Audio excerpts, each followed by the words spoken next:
नमस्कार दर्शकों, आप देख रहे हैं दूरदर्शन मध्य प्रदेश और दूरदर्शन मध्य प्रदेश के सौजन्य से नमस्कार एमपी में आप सभी का स्वागत है। हमारा कार्यक्रम सजीव फोन इन है, यानी कि आप हमसे जुड़ सकते हैं टेलीफोन के माध्यम से और लगातार जो नंबर्स हम टेलीविजन स्क्रीन पर आपके सामने पेश कर रहे हैं उनको आप नोट कर लीजिएगा। मैं हूँ डॉक्टर तपस्या। दर्शकों, आज का दिन बहुत खास है। हम सब जानते हैं कि दुनिया है, ये संसार बहुत ही खूबसूरत है, ये ब्रह्मांड बहुत खूबसूरत है। लेकिन क्या आप जानते हैं इसको देखने के लिए जो हमारे नैन हैं, हमारी आँखें हैं, वो होना बहुत ज़रूरी है और उसको संजो के रखना उससे भी ज़्यादा ज़रूरी है, क्योंकि ईश्वर का देन है कि हमारे आँखें हैं और हम इस खूबसूरत दुनिया को देख पाते हैं, लेकिन उसका ख्याल रखना भी ज़रूरी है। इसीलिए आज के दिन जो है, जो विश्व दृष्टि दिवस है, उसको मनाया जाता है और इसके उपलक्ष्य में आज हम बातचीत भी करेंगे। और इसी के साथ मैं आपको बताना चाहती हूँ कि हमारी भारतीय संस्कृति व्रत त्योहारों को बड़ा महत्व देती है और इसी के साथ में आज का जो दिन है वो है करवा चौथ, जिसमें कि महिलाएं अपने पति की लंबी उम्र के लिए व्रत रखती हैं। और मैं बताना चाहती हूँ कि आज के दिन जो व्रत रखा जाता है वो कहा जाता है कि व्रत रखने से पति की लंबी उम्र होती है और यही हमारी संस्कृति है जिसमें हम भावनाओं से जुड़ते हैं, रिश्तों के साथ में। तो आपको सभी को करवा चौथ की ढेर सारी शुभकामनाएं, सभी महिलाओं को शुभकामनाएं। और इसी के साथ में आज विश्व दृष्टि दिवस है, यानी कि हमें अपने आँखों का ख्याल कैसे रखना है और इससे तमाम जुड़ी जो बातें हैं छोटी बड़ी, उस पर हम चर्चा करेंगे। और इसके लिए मैं आपको बताना चाहती हूँ हमारे बीच में एक्सपर्ट के तौर पे मौजूद हैं डॉक्टर विनीता रामनानी जी। हम उनसे ज़रूर बातचीत करेंगे। मैडम, हम आपका स्वागत करते हैं। लेकिन मैं आपको बताना चाहूँगी कि इसी के साथ में एक नन्ही सी कलाकार जो हैं, बहुत ही खूबसूरत हैं। जितनी वो खूबसूरत हैं उतनी ही खूबसूरत उनकी आवाज़ भी है। हमारे बीच में आरोही केसकर हैं, जो कि गायिका हैं, जो अपने मधुर आवाज़ से हमारे सामने बहुत अच्छे गीत भी पेश करेंगी। लेकिन दर्शकों, हम जानते हैं कि जब भी हम अपने कार्यक्रम की शुरुआत करते हैं तो पंचांग पे नज़र सबसे पहले डालते हैं। तो हम बातचीत करने से पहले पंचांग की तरफ नज़र डालते हैं। विक्रम संवत 2079, कृष्ण पक्ष की चतुर्थी है, दिन है गुरुवार, तारीख है 13 अक्टूबर 2022। ये तो हमने बात कर ली पंचांग की, लेकिन अगर मैं बात करूं इतिहास की, तो हमेशा हम बोलते हैं कि अगर हमें भविष्य का निर्माण करना है तो इतिहास पे नज़र ज़रूर डालना चाहिए, क्योंकि जब हम इतिहास को पढ़ते हैं, इतिहास को जानते हैं, तब हम हर चीज़ को बारीकी से समझ पाते हैं और करीबी से समझ पाते हैं कि क्या संघर्ष हुआ होगा और क्या कुछ घटित हुआ जिसकी वजह से आज हम नाज से अपने भारत को, अपने देश को बोल पाते हैं कि ये हमारा देश है। तो इसके लिए इतिहास पर नज़र डालते हैं। वक्त हो गया है आज के इतिहास पे। अगर मैं बात करती हूँ आज ही के दिन 1807 की, तो भूवैज्ञानिक सोसाइटी ऑफ लंदन की स्थापना की गई थी। आज ही के दिन 1895 में भारत की क्रिकेट टीम के प्रथम टेस्ट कप्तान के सीके नायडू का भी जन्म हुआ था। आज ही के दिन 1948 की अगर बात करते हैं तो सूफी भक्ति संगीत और कव्वाली के प्रसिद्ध गायक नुसरत फ़तेह अली खां का भी जन्म हुआ था। बेहद खास दिन।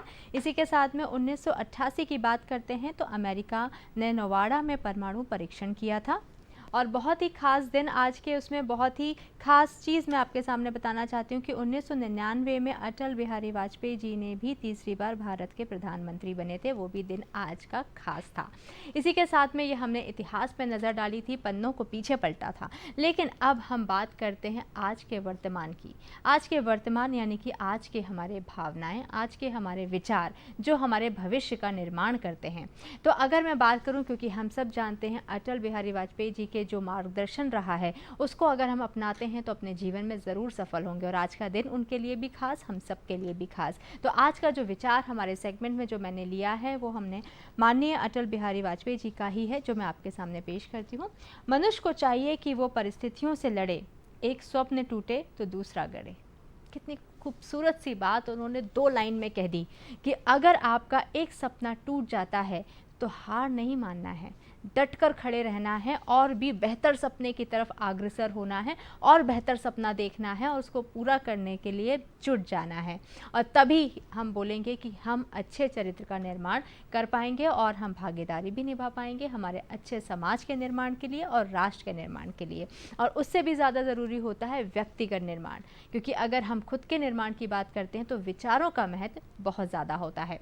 इसी के साथ में हम वापस आते हैं आज के विषय पे, जिस पे हम चर्चा करेंगे जाएंगे क्योंकि आज का दिन बहुत खास है, विश्व दृष्टि दिवस है और बहुत खास मेहमान हमारे बीच में मौजूद हैं जो कि एक्सपर्ट के तौर पे हैं, डॉक्टर विनीता रमानी, जिनका मैंने स्वागत किया है। और आप नेत्र रोग विशेषज्ञ हैं। सबसे पहले तो मैम मैं आपसे यही जानना चाहूँगी कि विश्व दृष्टि दिवस कब मनाया जाता है और इसके पीछे क्या उद्देश्य है?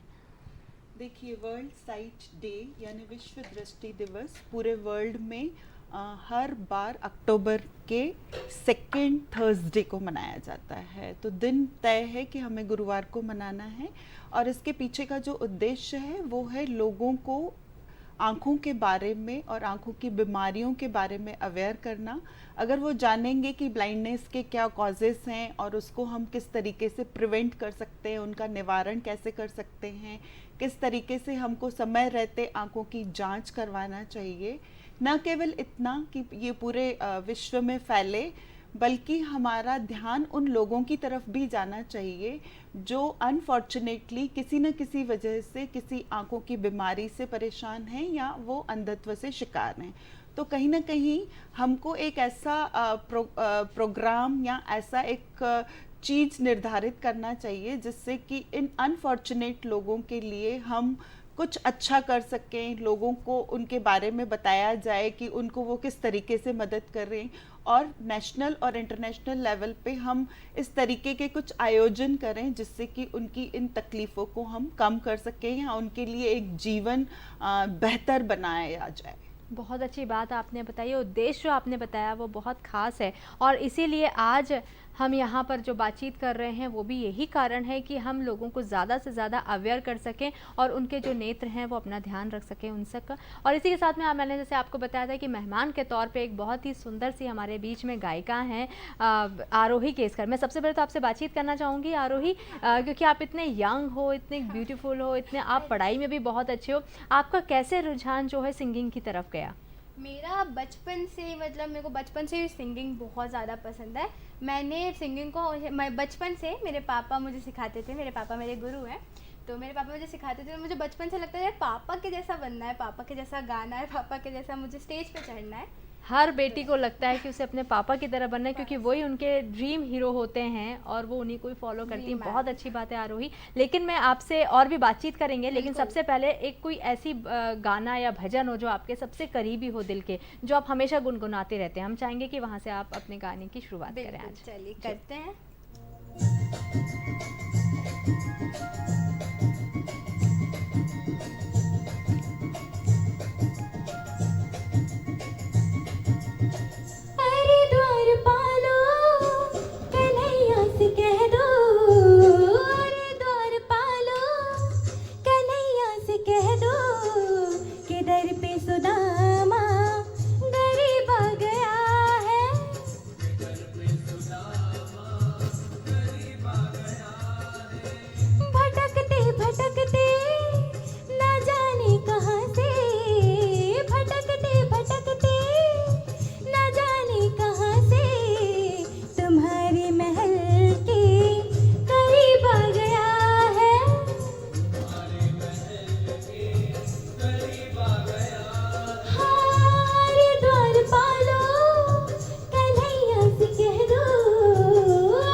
हारे द्वारपालो कन्हैया से कह दो।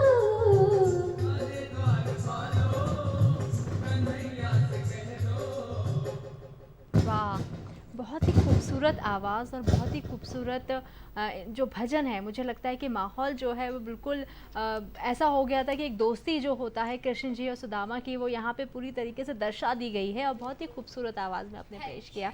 और यहाँ पे विनीता मैम तो पूरी तरीके से खो गई थी कि कितना सुंदर ये गा रही है और सभी लोगों को यहाँ पे रहा। लेकिन इसी के साथ में मैं आपसे अगला प्रश्न करना चाहती हूँ डॉक्टर विनीता मैम, कि पहली बार अगर मैं दिवस की बात करती हूँ तो वो कब शुरुआत हुई थी इसकी, उसके बारे में बताइए।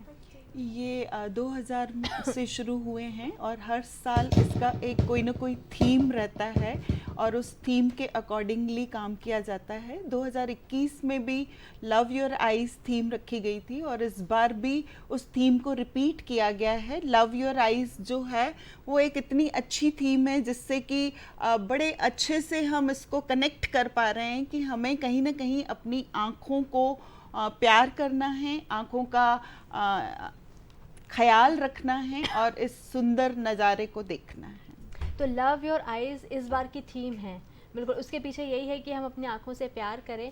और अगर मैं अवेयरनेस की बात करती हूँ तो अवेयरनेस को लेकर आप लोग किस तरीके से एक्टिविटीज़ कर रहे हैं ताकि लोगों को ज़्यादा से ज़्यादा आप अवेयर कर सकें?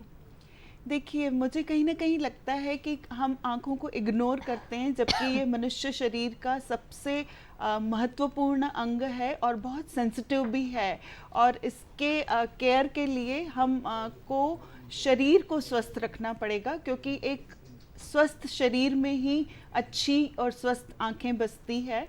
तो जो लोग डायबिटिक हैं, हाइपरटेंसिव हैं या उनको कोई कार्डियक या किडनी प्रॉब्लम है या कोई शारीरिक बीमारी है तो वो उसको कंट्रोल करें क्योंकि कहीं ना कहीं ये शारीरिक बीमारियां आँखों को डैमेज करती है और कई बार मरीज इन बातों को कनेक्ट नहीं कर पाता कि मेरी डायबिटीज़ हाई है इसलिए मुझे आँखों में नज़र कम हो रही है। तो हमें सिस्टमिक कंट्रोल या शारीरिक बीमारियों का कंट्रोल बहुत ज़रूरी है और उसके लिए हम सब जानते हैं कि एक व्यायाम करना है, एक स्वस्थ संतुलित भोजन लेना है या फिर नियमित आँखों की सालाना जांच करानी है।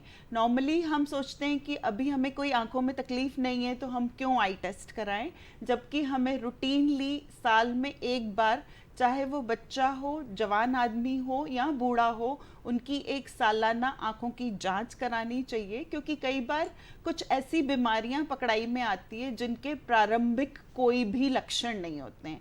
तो जब आपको कोई तकलीफ नहीं है, कोई सिम्टम्स नहीं है तो डेफिनेटली आप आँखों के डॉक्टर के पास नहीं जाएंगे और उस बीमारी को आप अपने साथ कैरी करेंगे या उस बीमारी का लक्षण आने का इंतज़ार करेंगे, जबकि हम चाहते हैं कि हम बीमारियों को उनके लक्षण आने के पहले ही पकड़ लें, उन्हें रोकथाम करके हम ब्लाइंडनेस की तरफ न जाएं और एक सुनहरे भविष्य को हम अपनी सुंदर आँखों से देख सकें। वाह, कितने अच्छे से आपने इस बात को एक्सप्लेन कर दिया कि लोगों को ये जागरूक होना कितना ज़रूरी है क्योंकि इस खूबसूरत दुनिया को देखने के लिए हमारी आंखें ही होती हैं, लेकिन उसकी सुरक्षा हम सबसे आखिरी में करते हैं। तो उसके लिए हमें तत्पर रहना चाहिए और अपने आँखों का ध्यान रखना चाहिए। उसी से मुझे कुछ ऐसा लगता है मैम कि आजकल के जो बच्चे हैं उनको बहुत जल्दी चश्मा लग जाता है। तो ऐसी परिस्थिति, क्योंकि अगर हमने कोविड के समय में भी बात करी थी तो ज़्यादातर बच्चे जो थे वो डिजिटल हो गए थे, ज़्यादा से ज़्यादा स्क्रीन टाइम बढ़ गया था। तो ऐसी परिस्थिति में क्या करना चाहिए, बच्चे अपनी आंखों का कैसे ध्यान रखें? ये आपने बहुत बढ़िया प्रश्न पूछा है क्योंकि कोविड एक पैंडेमिक जैसा आया है और ये पैंडेमिक ने हमें बहुत सारे नुकसान तो पहुंचाए ही हैं लेकिन हमारी आंखों को भी बहुत ज़्यादा परेशान किया है। विनीता मैम, हम बच्चों की कैसे देखभाल करेंगे आंखों को लेके, ज़रूर हम कंटिन्यू इस पे चर्चा करेंगे, लेकिन उससे पहले हमारे कॉलर जुड़ गए हैं, जबलपुर से हमारे साथ जुड़े हैं अशोक जी। हम आपका स्वागत करते हैं हमारे कार्यक्रम नमस्कार एमपी में। प्रश्न कीजिए। जी हाँ अशोक जी, प्रश्न कीजिए। मैं ये जानना चाहता हूँ कि जैसे आंखों में कभी कोई धुंधलापन आ जाता है, आंखों से पानी गिरने लग जाता है, तो इसके लिए हमको कौन सा उपचार करना चाहिए जिससे किसी प्रकार का नुकसान ना हो? जी, जी, बहुत अच्छी प्रश्न किया है अशोक जी आपने, क्योंकि वो मेरे को ऐसा लग रहा है कि जो वो जानना चाहते हैं वो ये है कि घरेलू उपचार पे लोग थोड़ा-सा टर्न हो जाते हैं और अपनी मर्ज़ी से बहुत कुछ आँखों में डाल लेते हैं। तो उसके लिए अगर ऐसी समस्या होती है तो क्या करना चाहिए? वो आप बताइए। आपने बहुत अच्छा प्रश्न पूछा है, क्योंकि ये बहुत कॉमन समस्या है कि हमारी आंखों में धुंधलापन रहता है, आंखों में जलन, चुभन, खुजली और पानी आने की समस्याएं बहुत ज़्यादा कॉमन है। लगभग हम सभी को ही कभी ना कभी ये होती है। उसके पीछे का मुख्य कारण है एलर्जिक कंजंक्टिवाइटिस, यानी कि धूल मिट्टी, धुएं या कॉस्मेटिक्स की वजह से हमारी आंखों में एलर्जी। तो उसके लिए हमें बचाव करना चाहिए। जो दूसरा प्रश्न जो है वो है कि डिजिटल स्ट्रेन भी इस तकलीफ को बढ़ावा दे सकते हैं, और अगर आपको धुंधला दिख रहा है तो कहीं ना कहीं चश्मे का नंबर भी हो सकता है। तो मैं आपको ये सलाह दूंगी कि आप ज़रूर एक आई टेस्ट कराइए। ये सुनिश्चित कर लीजिए कि आपकी नज़र स्वस्थ है, आपको सब कुछ पूरी तरीके से दिख रहा है। और जहाँ तक घरेलू इलाज का सवाल है, मैं ये बिल्कुल नहीं बोलूँगी कि आप घर का कोई इलाज करें, क्योंकि आंखें बहुत सेंसिटिव होती है। हम अपनी मर्जी से आंख में कुछ भी नहीं डालते हैं। मैंने अपने जीवन में देखा है, लोग नींबू तक आंखों में डाल के आ जाते हैं। तो जो घी है या दूध है या हनी है या गुलाब जल है या इस तरीके की बहुत सारी और चीज़ें हैं, वो सब ईश्वर ने खाने के लिए बनाई है। प्लीज़ आप इनका आंखों में इस्तेमाल न करें। कई बार ये बहुत नुकसान कर सकती है। हमारी जो कॉर्निया यानी कि जो ट्रांसपेरेंट लेयर है जिससे हम पूरी दुनिया देखते हैं, वो कभी कभी इन्हीं सब चीज़ों के यूज़ से ख़राब हो जाती है, उसमें स्क्रैचेस आ जाते हैं, इन्फेक्शन हो जाता है। तो प्लीज़ आप घरेलू इलाज न करके एक तो प्रोटेक्शन ले लीजिए और आंखों की जांच जरूर करवाइए। बिल्कुल, आपने बहुत अच्छी जानकारी दी, क्योंकि कई बार हम सोचते हैं कि हम खुद ही डॉक्टर बन जाएं और अपना इलाज कर लें। तो सबसे पहले अगर आपके शरीर में, चाहे वो आंखें हो या कोई भी अंग हो, आपको कोई भी परेशानी अगर नज़र आती है तो तुरंत डॉक्टर के पास जाएं, उनसे परामर्श लें और सही रास्ते पे जाके अपना इलाज करवाएं। मेरा अभी आपसे प्रश्न ये था, बातचीत में हमारा रह गया, कि बच्चों को क्या विशेषकर ध्यान रखना चाहिए, क्योंकि बच्चे मानते भी नहीं हैं। तो क्या चीज़ें हैं उनको ध्यान रख के अपनी आँखों को हम केयर कर सकते हैं? ये बहुत ज़रूरी है, क्योंकि बच्चे हमारा भविष्य हैं और एक प्रॉपर आई टेस्ट बच्चों के डेवलपमेंट के लिए बहुत ज़रूरी है। हम बड़ों का तो एक बार डेवलपमेंट हो चुका हो जाता है, साइकोलॉजिकल या पूरा जो सोशल डेवलपमेंट है, लेकिन बच्चों की नज़र के थ्रू ही 80% लर्निंग होती है। मतलब बच्चे की अगर नज़र सही नहीं होगी तो वो उसका डेवलपमेंट प्रॉपर नहीं होगा। उसके अलावा बच्चे हमें कंप्लेन नहीं करते हैं, तो कहीं ना कहीं हम मिस करते हैं उनकी फाइंडिंग्स को। तो इसलिए हमें बच्चों की भी रूटीन टेस्ट कराना चाहिए। As usual first year, third year और फिफ्थ ईयर ऑफ एज बच्चों की रूटीन चेकअप होना चाहिए। 5 साल से छोटे बच्चों को मोबाइल बिल्कुल नहीं देना चाहिए। 5 साल से बड़े बच्चों को अगर उनको होमवर्क या डिजिटल यूज़ के लिए लैपटॉप दे सकें या आप लैपटॉप को टीवी से कनेक्ट कर सकें तो बेहतर रहेगा, क्योंकि उसमें आपकी जो दूरी है वो ज़्यादा रहेगी। बच्चों को आप एक लिमिट तक डिजिटल यूज़ दे सकते हैं, नहीं तो फिर डिजिटल स्ट्रेन की वजह से मायोपिया यानी माइनस चश्मे का नंबर आने की संभावनाएं रहती है।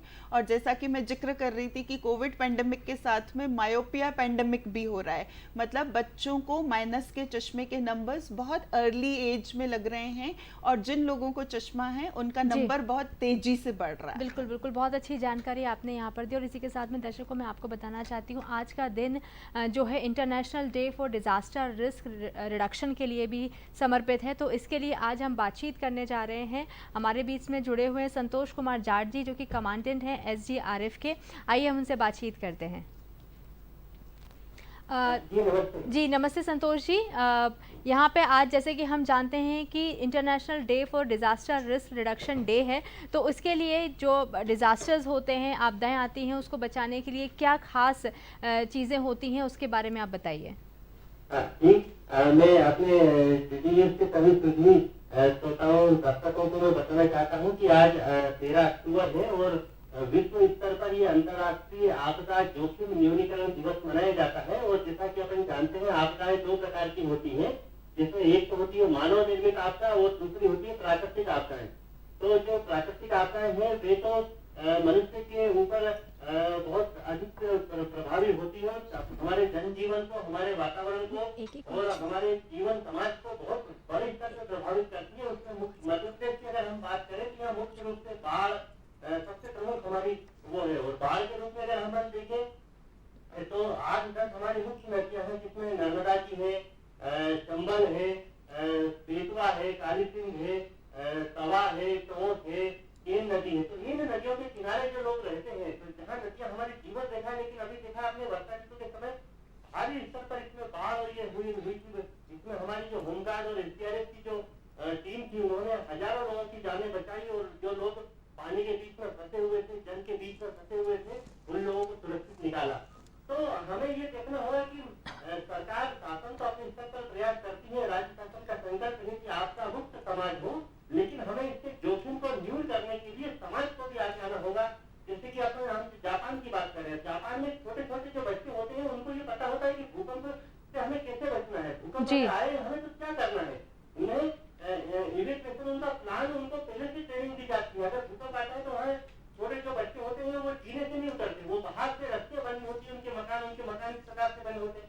जब अपन नई कॉलोनी का प्लान करते हैं तो नया मकान बनाते हैं तो हम लोग मकान की सुंदरता, सजावट, उस पर तो ध्यान देते हैं। बिल्कुल। आपदा के समय वो मकान कैसे भूकंप रोधी हो, अग्नि रोधी हो, बाढ़ के उसमें रास्ते में नहीं आया हो, ताकि वो जल आपदाओं को वो कर सके।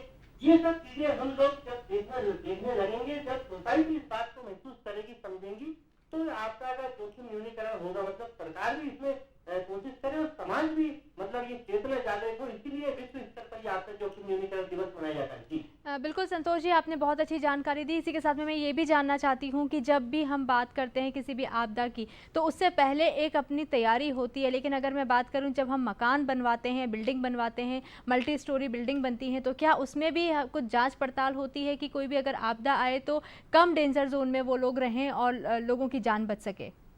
बिल्कुल, आपने बहुत सही सवाल पूछा।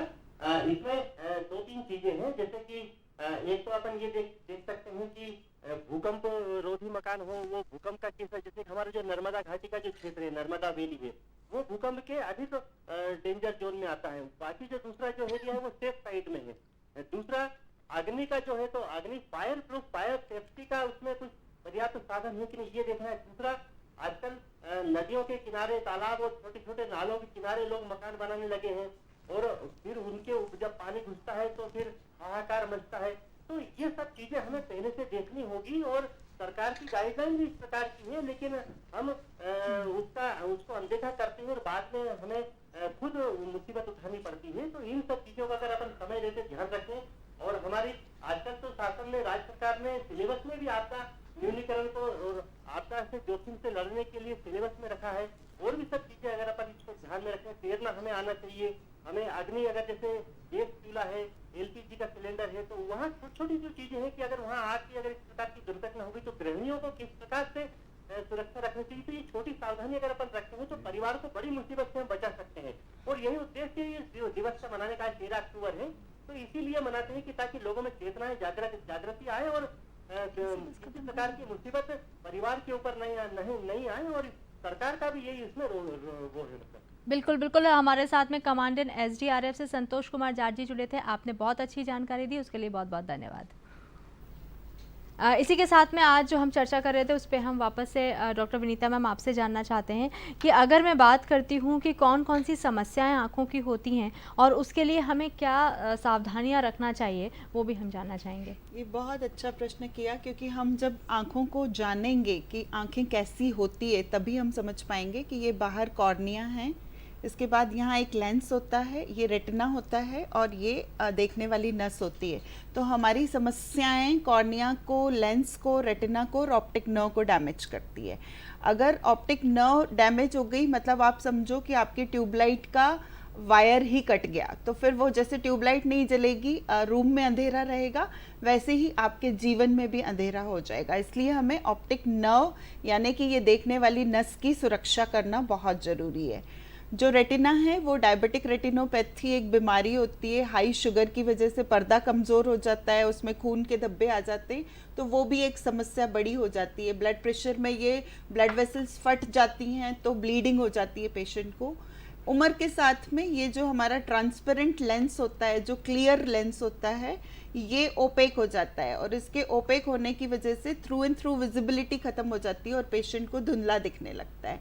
तो ये बहुत कॉमन समस्या है जो ओल्ड एज में होती है। हम सबको पता है कि मोतियाबिंदु यानी कैटरेक्ट, जिसकी वजह से हमको एज के साथ में कम दिखने लगता है। और सबसे इम्पॉर्टेंट है ये कॉर्निया, यानी ये जो ट्रांसपेरेंट लेयर है, ये बिल्कुल साफ सुथरी क्लियर होनी चाहिए। लेकिन अनफॉर्चुनेटली हमारे देश में बहुत सारे बच्चे ये विटामिन ए की डेफिशिएंसी की वजह से कॉर्निया की ब्लाइंडनेस से पीड़ित हैं और वो बेचारे बच्चे कई बार दोनों आँखों से नहीं देख पा रहे हैं और वो कॉर्नियल ट्रांसप्लांट यानी ये कॉर्निया के बदलने की प्रक्रिया के लिए इंतज़ार कर रहे हैं, क्योंकि हमारे यहाँ आई डोनेशंस उतने ज़्यादा नहीं होते हैं। तो कहीं ना कहीं हमें आई के डोनेशंस के लिए भी अवेयरनेस करनी चाहिए। जी बिल्कुल, बहुत अच्छी बात आपने यहाँ पे करी कि आई डोनेशन पे भी हमें ध्यान देना चाहिए। इसी के साथ में आरोही, मैं आपसे जानना चाहती हूँ कि आपने पढ़ाई, क्योंकि हम जानते हैं कि गायकी में रियाज की बहुत ज़्यादा इंपॉर्टेंस होता है, तो दोनों चीज़ों को कैसे आपने बैलेंस किया कि आप स्टडी भी कर पाएँ और रियाज भी कर पाएँ? अब मेरी जैसे 10th है तो मुझे तो करना ही पड़ता है, मेरे को मेरी सिंगिंग पे भी फोकस करना है और स्टडीज़ पे भी। तो मैं पहले के 2 घंटे, ऐसे लोग कहते हैं कि पढ़ाई पे सिंगिंग से डिस्टर्बेंस होता है, पर ऐसा नहीं है। आप पढ़ाई करोगे ना तो आप जब सिंगिंग करोगे तो आपका माइंड फ्रेश होता है, आपको एग्ज़ाम में भी उससे हेल्प मिलती है। तो लाइक थेरेपी मैं भी 2 घंटे गाती हूँ तो 3 घंटे पढ़ाई को देती हूँ। बहुत बढ़िया, आपने जो बैलेंस किया हुआ है वो बहुत अच्छा किया है। इसी के साथ में हम आपसे एक गाना ज़रूर सुनेंगे, आप रेडी रहिएगा। मैं उससे पहले एक आखिरी क्वेश्चन मैं डॉक्टर विनीता मैम आपसे करना चाहती हूँ, क्योंकि आज हम विश्व दृष्टि दिवस मना रहे हैं, तो आप हमारे तमाम दर्शकों को क्या मैसेज देना चाहती हैं हमारे इस मंच के माध्यम से? मैं सभी दर्शकों को ये बोलना चाहूँगी कि प्लीज़ अपनी आँखों का ख्याल रखें। इसमें सालाना आई चेकअप के अलावा डिजिटल यूज़ को कम करना बहुत ज़रूरी है। हमारे छोटे छोटे बच्चे इन डिजिटल गैजेट्स के एडिक्ट हो रहे हैं और ये जो एडिक्शन है ये स्मोकिंग से भी खतरनाक है। तो प्लीज़ अपने बच्चों को इन डिजिटल गैजेट से दूर रखें, एक स्वस्थ जीवन शैली अपनाएं जिससे कि आपकी आंखें स्वस्थ रहें और शारीरिक बीमारियों में आंखों की जांच जरूर कराएं। आप इंतज़ार न करें कि आपकी आंखों में कोई तकलीफ़ या परेशानी हो तभी हम डॉक्टर के पास जाएं, बल्कि रूटीन चेकअप करा के अपने शरीर को स्वस्थ रख के इस सुंदर नज़ारे को आप इन स्वस्थ आंखों से ज़रूर देखें। बिल्कुल, और यहाँ पे हमारे बीच जो आज चर्चा करी थी डॉक्टर विनीता रामनानी थी, जो कि नेत्र रोग विशेषज्ञ हैं। आप समय निकाल कर यहाँ आए, उसके लिए बहुत बहुत धन्यवाद। नमस्कार, धन्यवाद। इसी के साथ में आरोही से हम एक बहुत ही मधुर सा गीत जो लेकर हमारे सामने पेश करने वाली हैं, हम चाहेंगे कि आप वो प्रस्तुत करें। बिल्कुल।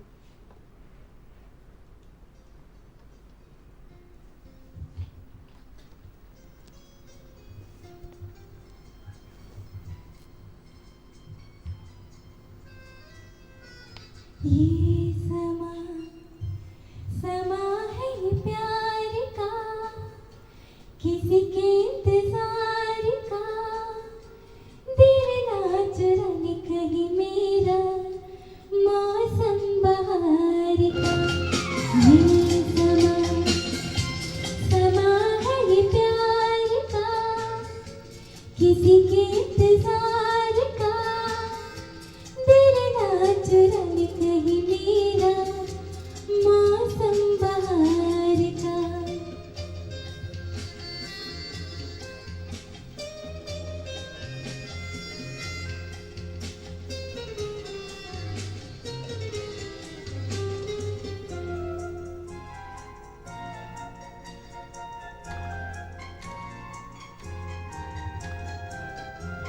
बसने लगे आँखों में कुछ ऐसा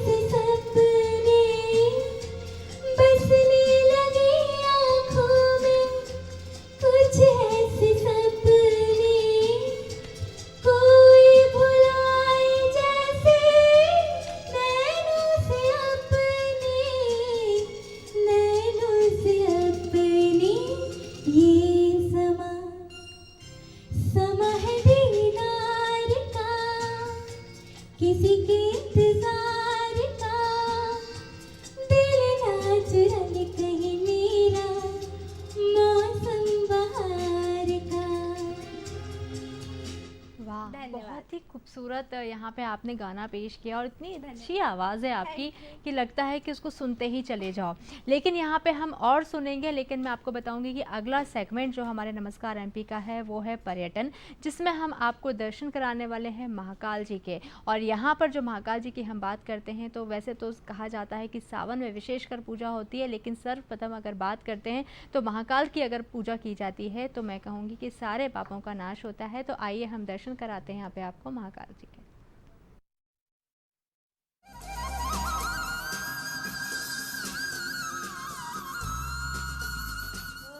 ओम नमः शिवाय।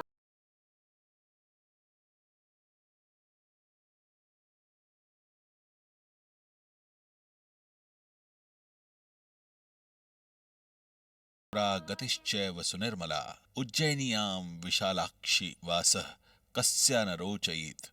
अर्थात जहां भगवान महाकाल हों, क्षिप्रा का निर्मल जल प्रवाहित होता हो, ऐसी उज्जैनी अर्थात विशालाक्षी नगरी में वास करना किसे रुचिकर नहीं लगता।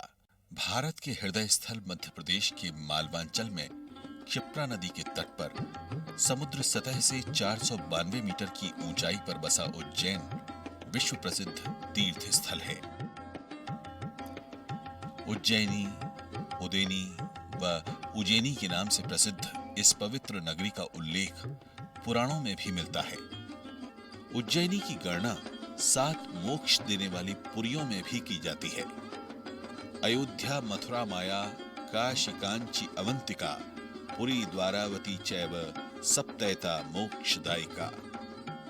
आदि ब्रह्म पुराण में जहां उज्जैनी को श्रेष्ठ नगरी कहा गया है, वहीं वराह पुराण में इसे सृष्टि रूपी शरीर का नाभि प्रदेश निरूपित किया गया है। उज्जैन को भगवान शिव की रमण स्थली कहा गया है। ऐसी मान्यता है कि माता पार्वती के कहने पर शिव ने ही इसे बसाया था, इसलिए इसे विशाला भी कहा जाता है। उज्जैन के विषय में धारणा है कि इसका कभी विनाश नहीं होता। यहाँ स्नान, दान एवं पूजन करने वाले की वंश परंपरा भी सदा अक्षुण्ण रहती है। उज्जैन नगर का इतिहास अत्यंत प्राचीन है।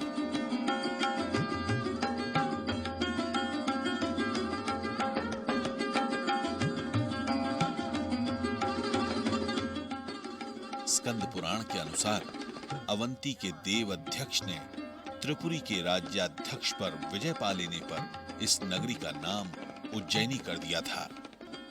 ज्योतिर्लिंग महाकालेश्वर के कारण ये शिव नगरी के रूप में सांदीपनी आश्रम में कृष्ण, बलराम एवं सुदामा की विद्या स्थली के रूप में हरसिद्धि सहित सभी मातृकाओं की पीठ होने से शक्ति के स्थान के रूप में सत्यवादी राजा हरिश्चंद्र की मोक्ष स्थली, सप्तऋषियों की निर्वाण स्थली, विक्रमादित्य की राजधानी, भर्तृहरि की योग स्थली एवं महाकवि कालिदास, बाणभट्ट और आयुर्वेद जनक भगवान धन्वंतरी की कर्म भूमि के रूप में जानी जाती है। यहाँ शक, कुषाण, मौर्य, मुगल और मराठों द्वारा शासन करने का विस्तृत विवरण इतिहास में उपलब्ध होता है। महाराज बिंदुसार की मृत्यु के बाद उनके पुत्र सम्राट अशोक ने यहाँ शासन किया। उनके पुत्र महेंद्र और पुत्री संघमित्रा ने बौद्ध धर्म के प्रचार हेतु यहीं से लंका की ओर प्रस्थान किया था। उज्जैन को जैन धर्म का उद्भव स्थल भी माना जाता है।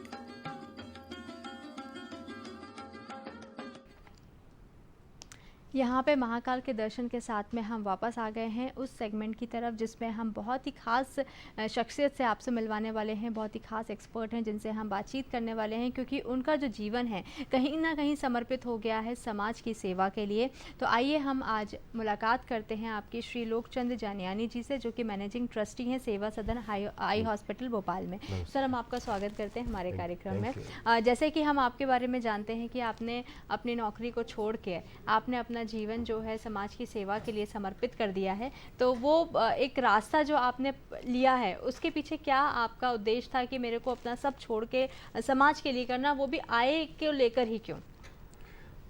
मैं सबसे पहले तो धन्यवाद दूंगा दूरदर्शन को, उन्होंने मुझे ये मौका दिया। वास्तव में ये मैं बताना चाहूँगा कि ये 1992 की बात है। मैं संत हृदयराम साहब जी जो साक्षात परमात्मा का रूप थे और श्रद्धेय संत बाहू जी जो उनके साथ में थे, उनके आशीर्वाद उनके प्रेरणा से मुझे तब आभास हुआ कि वास्तव में ये मनुष्य जन्म है क्या और कैसे सफल होगा। तो फिर मैं स्टेट बैंक का जॉब छोड़ के मैं उनसे जुड़ा और पूरा जीवन मैंने उस समाज सेवा के लिए समर्पित कर दिया। बहुत अच्छी बात है। अब मैं बात करती हूँ सेवा सदन आई हॉस्पिटल के बारे में, तो उसकी स्थापना कब हुई और क्या एक मकसद था उसको स्थापित करने का? जी एक्चुअली 1984 में भोपाल गैस ट्रेजेडी हुई। उस समय भोपाल में कोई बड़ा अच्छा हॉस्पिटल नहीं था और पेशेंट बहुत ज़्यादा थे। तो उन सब को सर्विसेज देने के लिए स्वामी जी ने ये हॉस्पिटल बनाना शुरू किया और 1987 से इसने काम करना शुरू किया। और स्वामी जी ने पूरे जीवन में कोई मंदिर नहीं बनाया। वो बोलते थे दीन दुखियों की सेवा ही प्रभु की सेवा है, उनका आशीर्वाद ही प्रभु का आशीर्वाद है।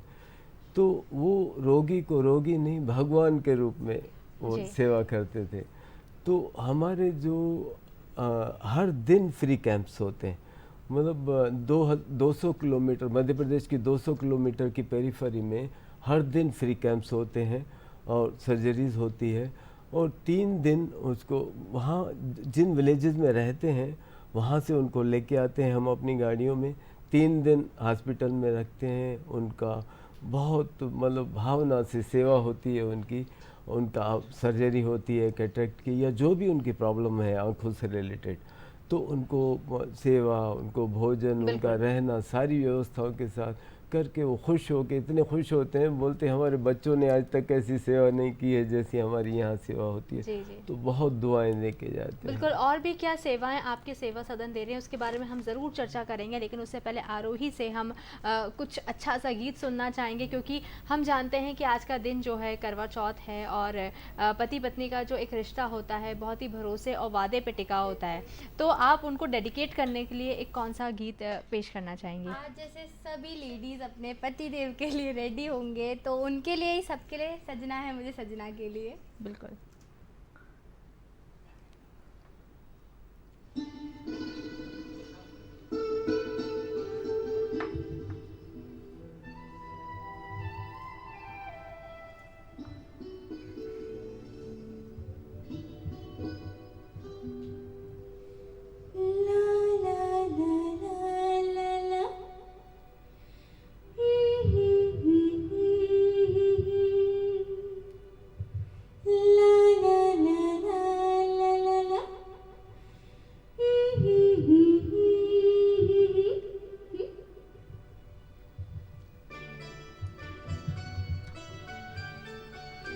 सजना है मुझे सजना के लिए, सजना है मुझे सजना के लिए, जरा उलझी लटे सवार लूं, हर अंग का रंग निखार लूं, कि सजना है मुझे सजना के लिए, सजना है मुझे सजना के लिए।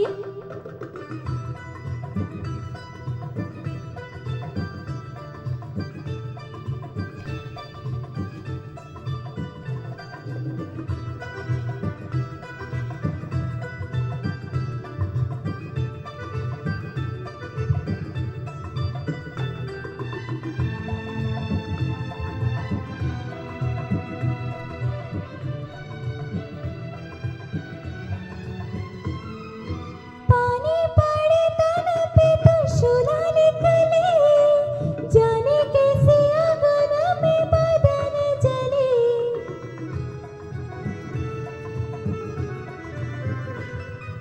पानी पड़े तन पे तो शोला निकले, जाने कैसे आंगन में बदन जले।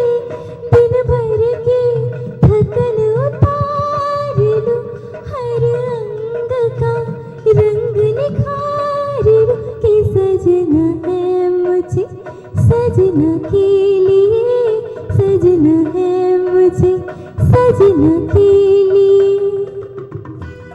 बहुत खूबसूरत। मुझे लग रहा है कि जो महिलाओं ने जो आज व्रत रखा है, आपकी आवाज़ सुनने के बाद तो वो बहुत ही रिलैक्स हो गई होंगी। जो उनकी थकावट है, उनका जो पूरे दिन का फास्टिंग है, वो सफल हो गया होगा।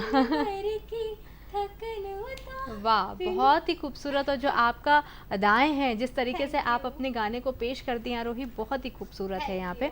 इसी के साथ में लोकचंद जी, मैं आपसे जानना चाहती हूँ कि जैसे मैंने सेवाओं की बात करी कि क्या सेवा सदन में कौन सी सेवाएं खासकर होती हैं, कैसे आप लोगों तक पहुँचते हैं, वो भी आप बताइए। एक्चुअली आज भारत में अभी भी विलेजेस में अवेयरनेस बहुत कम है। वो खुद आके चेकअप वगैरह कराते नहीं हैं। तो ये ज़रूरत महसूस करके हमने मध्य प्रदेश के 200 किलोमीटर की पेरिफेरी में 39 विज़न सेंटर्स इस्टेब्लिश किए हैं, ताकि उनके डोर स्टेप पे जाके हम वो सर्विसेज दे सकें। उनको कुछ भी आँखों से रिलेटेड चीज़ है तो भोपाल आना उनके लिए तकलीफ दे है, तो उनके घर में ही वो सब उनको सुविधाएं मिले, वहीं उनका चेकअप हो जाए। और सारी सर्जरी के सिवा जो भी उनको सर्विसेज की ज़रूरत हो वहीं उनको मिल जाए। और सर्जरी की ज़रूरत है तो हमारी बसेस उनको लेके सेवा सदन आती है और सर्जरी करके 3 दिन रख के सेवा करके फिर वापस उनके घरों पे वहाँ पहुँचाते हैं। और वहीं पे फिर उनका आफ्टर 1 वीक, आफ्टर 1 मंथ फिर फॉलोअप होता है। और नॉर्मली तो कोई उनको तकलीफ होती नहीं है। बाय द वे कोई तकलीफ हुई तो फिर वापस हम लोग लेके आते हैं सेवा सदन और ठीक करके फिर वापस पहुँचाते हैं। बिल्कुल। लोकचंद जी, एक बड़ा प्रश्न होता है सभी के लिए कि अगर हम बात करते हैं, एनजीओ की बात कर रहे हैं, ऐसे कुछ जो समाज के लिए काम कर रहे हैं, तो सबसे बड़ा प्रश्न ये आता है कि खर्चा। क्योंकि सब जानते हैं कि अगर हम प्राइवेट में जा रहे हैं तो कितना खर्चा होगा। तो यहाँ की अगर मैं बात करूँ तो क्या लाभ मिलता है लोगों को? वास्तव में तो जो कैंप्स के माध्यम से हम सर्जरीज करते हैं, अभी तक हम लोग 3,02,000 सर्जरीज कर चुके हैं। उसमें 2,06,000 फ्री आई सर्जरीज कर चुके हैं। तो हाँ, क्योंकि स्वामी जी बोलते थे कि जिसके पास कुछ है नहीं, जो अपनी मतलब आंखें गंवा के बैठा है और वो ऐसा समझता है कि शायद फिर कभी रोशनी आएगी नहीं, तो उनको हम निष्काम भाव से निःशुल्क उनको सर्जरी कर दें। और पेशेंट इतने खुश हो जाते हैं, बोलते हैं हम तो समझे थे कि अब नज़र आएगी नहीं, तो जब फिर से उनको नज़र मिलती है तो इतने खुश हो जाते हैं। तो एक तरफ तो वो जिसके पास कुछ नहीं है उसके लिए निःशुल्क सारी सेवाएं उपलब्ध हैं, और जो समर्थ है उसके लिए cost to cost services available है, क्योंकि हम सब निष्काम भाव से सेवाएं देते हैं, तो मैनेजमेंट को कुछ चाहिए नहीं। और जैसे आपने बोला कि स्वामी जी को भगवान पे इतना भरोसा होता था कि बोलते थे कि जो भी गरीब आता है उसको सेवा, निःशुल्क सेवा देनी ही है। और ये कभी चिंता मत करो कि पैसा कब कहाँ से आएगा, क्योंकि ये प्रभु का कार्य है, प्रभु को आना पड़ेगा कार्य को पूरा करने के लिए। और कभी संस्था में 50,000 नहीं होते थे, 50 लाख के सेवा कार्य शुरू हो जाते थे, और कभी रुकते हमने देखे नहीं। तो स्वामी जी के बात पे हमेशा भरोसा होता था कि प्रभु अपने कार्य खुद आके करते हैं। बिल्कुल बिल्कुल। तो क्या आपके यहाँ पे जो भी आते हैं उसमें कुछ समाज को लेकर, रिलीजन को लेकर कोई रिस्ट्रिक्शंस होते हैं, या सभी के लिए ओपन रहता नहीं, है? हर जो गरीब है सो गरीब है, कोई जात पात का भेद नहीं है, हर किसी के लिए वो सेवाएं खुली है। बिल्कुल। अगर मैं इसके अलावा भी बात करूं कि जो आज का जो दिन है बहुत ख़ास है, जिसमें कि विश्व दृष्टि दिवस की हम बात कर रहे हैं, तो उसके पीछे आपको क्या लगता है? आप क्यों कितने अनुभवी हैं, क्या मकसद है और क्या विज़न है इसका? एक्चुअली क्या हुआ कि 1976 में WHO ने महसूस किया कि ये नियंत्रण योग्य अंधत्व बढ़ता जा रहा है। तो उसको ध्यान में रख के वो एक मीटिंग बुलाई गई, तो उसमें भारत ने बढ़ चढ़ के हिस्सा लिया, और भारत पहला देश था जिसने नियंत्रण योग्य अंधत्व को कंट्रोल करके और उसको कम करने के लिए प्रयास किए। फिर 1999 में फरवरी 18 फरवरी 1999 में विजन 2020 की स्थापना हुई। ये WHO और IAPB ने मिलके उनके प्रयासों से विजन 2020 की स्थापना हुई। जी जी हाँ जी। तो उनका मेन मकसद यही था कि विश्व से अवॉइडेबल ब्लाइंडनेस को कम किया जाए। तो सबके प्रयासों से वो उसमें प्रयास शुरू हुए, और जो उस समय 50 मिलियन अवॉइडेबल ब्लाइंडनेस थी उसको कम करके आज 2020 में 43 मिलियन तक लाया गया। जी जी, बहुत बड़ा यहाँ पे आंकड़ा आपने यहाँ पे बताया कि जिस तरीके से जो गिरावट आई है। इसके अलावा मैं एक चीज़ जानना चाहती हूँ, क्योंकि जब बात आती है कि प्राइवेट हॉस्पिटल की तो लोगों को बड़ा अच्छा लगता है कि सब कुछ बहुत अच्छा होगा, वहाँ पे फैसिलिटीज़ बहुत अच्छी होंगी। लेकिन मैं अगर आपके सेवा सदन हॉस्पिटल की बात करती हूँ तो क्योंकि वो एक NGO का नाम जुड़ जाता है तो लोगों की धारणाएँ बदल जाती हैं। तो आप क्या उसके बारे में बताना चाहते हैं कि किस तरीके से आप लोग सर्विसेज हॉस्पिटलिटी लोगों तक पहुँचाते हैं? एक्चुअली वहाँ सेवा सदन में बेस्ट डॉक्टर्स हैं, बहुत सीनियर डॉक्टर्स हैं, और बेस्ट टेक्नोलॉजी, बेस्ट मशीन्स उपलब्ध है। तो सेवा सदन में बहुत अच्छे सीनियर डॉक्टर्स अवेलेबल हैं और सारी मशीनें, लेटेस्ट मशीनें उपलब्ध हैं। और ख़ास करके जो हमारे वॉलंटियर्स हैं जिसको स्वामी जी ने मोटिवेट किया है, तो भावना से अपनी सेवाएं प्रदान करते हैं। बिल्कुल। और अगर जैसे आपके पास कोई रजिस्टर्ड होना चाहता है, संपर्क करना चाहता है सेवा सदन से, तो उसके लिए क्या प्रोसीजर होता है? जहाँ कैंप्स ऑर्गेनाइज होते हैं, कैंप्स के अलावा, कैंप्स के सिवा कभी भी हर दिन मतलब 365 डेज हॉस्पिटल खुली है और कभी भी कोई आके अपना वहाँ रजिस्ट्रेशन कर सकता है और ट्रीटमेंट फैसिलिटीज़ का फ़ायदा ले सकता है। बिल्कुल बिल्कुल। इसी के साथ में मैं आरोही आपसे बातचीत करना चाहती हूँ कि आप जब आपने सिंगिंग की बात, आपने बोला कि आपके परिवार का माहौल ऐसा रहा जहाँ पे आपके पिताजी भी सिंगिंग करते रहे हैं और आप ही के वो गुरु भी हैं। तो अब इस तरीके से अगर मैं बात करूँ कि अब जो है आप उसको आगे लेकर जा रहे हैं पूरे उस गायकी को, तो आगे आपका भविष्य में क्या प्लानिंग क्या है सिंगिंग को लेके? मेरी सबसे पहली प्लानिंग है मेरे पापा का नाम श्री वैभव केसकर का नाम आगे बढ़ाना है, जितना मैं बढ़ा सकूँ उतना, और मेरे पापा को प्राउड फील करवाना है। और बस इतना ही है, मेरे को मेरे पापा का सपना आगे लेके जाना है और जितना ज़्यादा हो सके, जितना ज़्यादा आप सब लोगों का सपोर्ट रहे, मैं आगे बढ़ना चाहूँ। ये बिल्कुल बहुत अच्छी बात करी आपने। एक प्राउड बेटी जो होती हैं वही हैं आप। और यहाँ पे मैं आखिरी गाना आपसे सुनना चाहेंगे, कौन सा पेश करना चाहेंगे पहले बता दीजिए। जब कोई बात जी बिल्कुल, मैं चाहूँगी कि आप हमारे तमाम दर्शकों के लिए गाना पेश करें। बिल्कुल।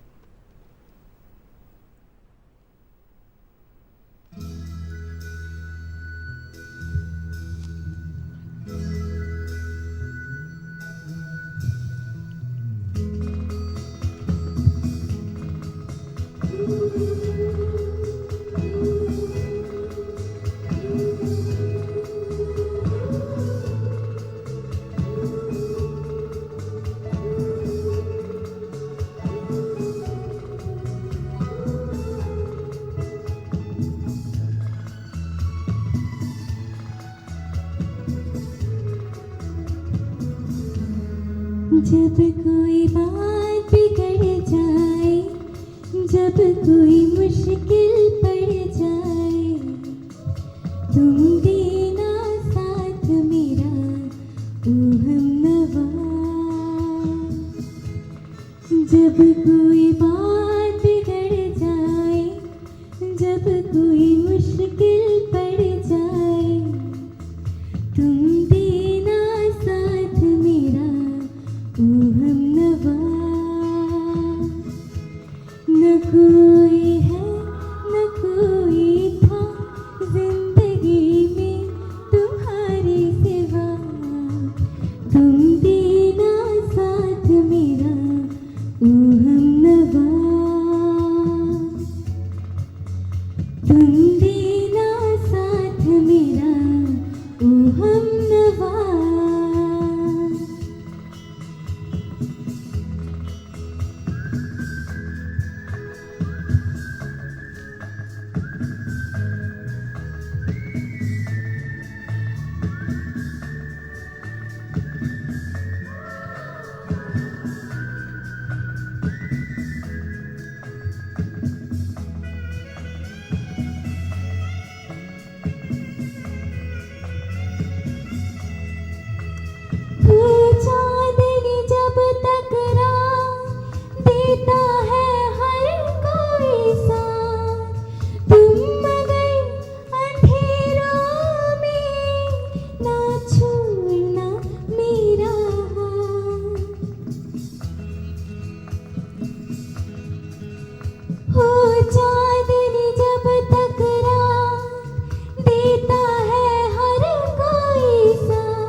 जब कोई बात बिगड़ जाए, जब कोई मुश्किल पड़ जाए, तुम देना साथ मेरा ओ हमनवा।